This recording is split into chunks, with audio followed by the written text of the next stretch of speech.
رسول اللہ صلی اللہ علیہ وسلم نے فرمایا جمعہ کے دن اور جمعے کی رات کو کثرت سے مجھ پر درود پڑا کرو، بس جو آدمی مجھ پر ایک دفعہ درود بھیجے گا اللہ اس پر 10 رحمتیں نازل کرے گا۔ اللہم صلی علی محمد۔ رسول اللہ صلی اللہ علیہ وسلم نے فرمایا تمہارے افضل دنوں میں سے جمعے کا دن ہے، اسی دن آدم علیہ السلام پیدا کیے گئے، اسی دن ان کی روح قبض کی گئی، اسی دن سور پھونکا جائے گا اور اس دن سب لوگ بے ہوش ہوں گے، اس لیے اس دن مجھ پر کثرت سے درود بھیجا کرو کیونکہ تمہارا درود مجھ پر پیش کیا جاتا ہے۔ کہتے ہیں لوگوں نے پوچھا یا رسول اللہ ہمارا درود آپ پر کس طرح پیش کیا جائے گا جبکہ آپ کا جسم بوسیدہ ہو چکا ہوگا؟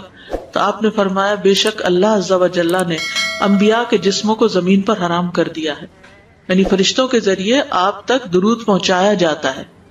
انبیاء کے جسموں کو مٹی نہیں کھاتی، صحیح سلامت ہوتے ہیں ان کے جسم۔ سورۃ الکہف پڑھنا، نبی صلی اللہ علیہ وسلم نے فرمایا جو شخص جمعہ کے دن سورۃ الکہف پڑھتا ہے تو اس کے لیے دوسرے جمعے تک نور روشن رہتا ہے۔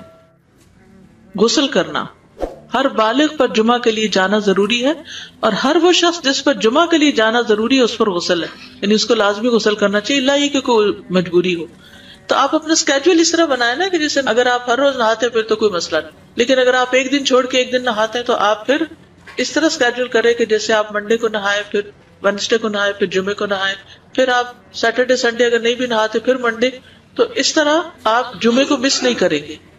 یہ نہیں کہ جمعرات کو نہا کے جمعہ کو چھوڑ دیا یا جمعہ چھوڑ کے ہفتے کو نہائے، ایسا نہیں کرنا چاہیے۔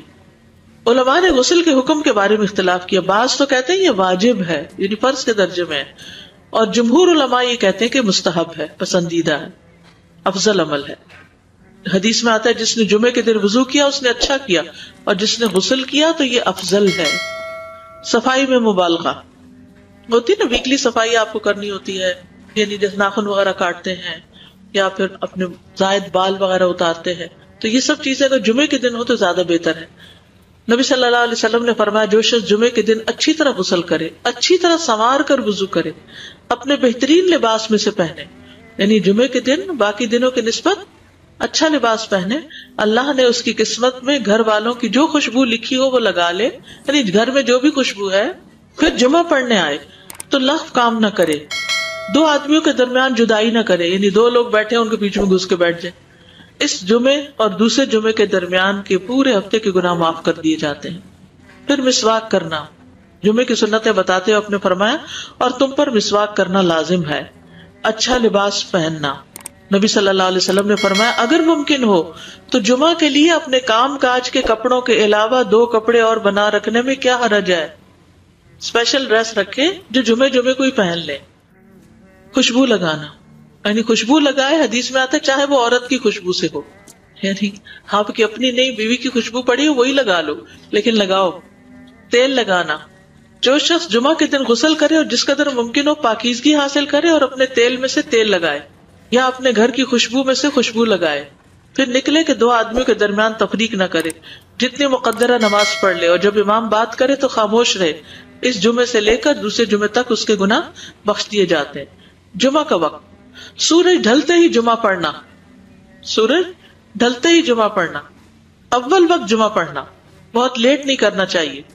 ایاس بن سلمہ بن عقبہ اپنے والد سے روایت کرتے ہیں، انہوں نے کہا کہ ہم رسول اللہ صلی اللہ علیہ وسلم کے ساتھ جمعے کی نماز پڑھ کر واپس لوٹتے تھے تو دیواروں کا سایہ اتنا نہیں ہوتا تھا کہ ان سے اپنے آپ کو سایہ مہیا کیا جا سکے، یعنی ابھی سورج بہت تھوڑا ڈھلا ہوتا تھا۔ ہاں گرمی کی شدت میں تاخیر کی اجازت ہے۔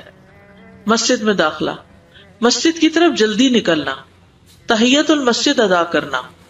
عمر بن دینار کہتے ہیں انہوں نے جابر رضی اللہ عنہ کو کہتے ہوئے سنا کہ ایک شخص جمعہ کے دن مسجد میں داخل ہوا اس حال میں کہ نبی صلی اللہ علیہ وسلم خطبہ دے رہے تھے، تو آپ نے فرمایا کیا تم نے نماز پڑھی؟ اس نے کہا نہیں، تو آپ نے فرمایا کھڑے ہو 2 رکعتیں پڑھو۔ اب یہ بڑا اہم مسئلہ ہے، مسجد میں داخل ہو چاہے خطبہ ہو رہا ہو 2 رکعت پڑھے بغیر نہ بیٹھو، ٹھیک ہے؟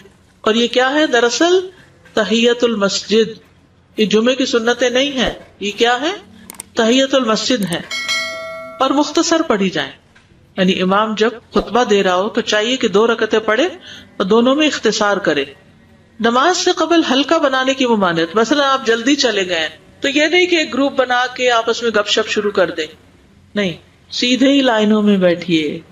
انتظار کا وقت کیسے گزاریں گے؟ نفل پڑھ کے بیٹھ گئے، ذکر اذکار کریں، قبلے کی طرف رخ کر کے لائنوں میں بیٹھیں، حلقہ نہیں بنائیں، بیٹھ کے خرید و فروخت نہیں کریں، تاخیر سے آنے پہ گردنیں پھلانگ کے نہ آگے جائیں۔ رسول اللہ صلی اللہ علیہ وسلم نے فرمایا ٹیک لگا کے مت کھاؤ، یہ عام ایک ادب بتایا، یعنی اس طرح ٹیک لگا کے نہیں کھاؤ، کھانے کے وقت سیدھے ہو جاؤ۔ چھنے ہوئے آٹے کی روٹی نہ کھاؤ، میدا۔ مسجد میں کوئی جگہ مقرر نہ کرو کہ یہ میری جگہ ہے، آپ کیوں آج یہاں کھڑی ہو گئی، کہ تم اسی میں ہی نماز پڑھو۔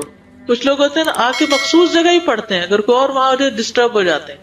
اور جمعہ کے دن لوگوں کی گردنیں نہ پھلانگو، ورنہ اللہ تمہیں قیامت کے دن لوگوں کے لیے پل بنا دے گا۔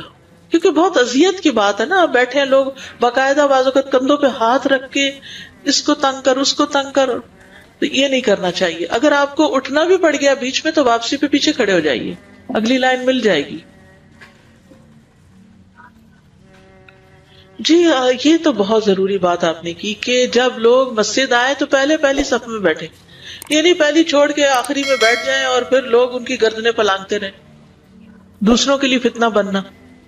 جابر بن عبداللہ رضی اللہ عنہ سے روایت ہے کہ جمعے کے دن رسول اللہ صلی اللہ علیہ وسلم خطبہ ارشاد فرما رہے تھے کہ ایک آدمی مسجد میں داخل ہوا، وہ قریب آ کر بیٹھنے کے لیے لوگوں کے اوپر سے گزرنے لگا۔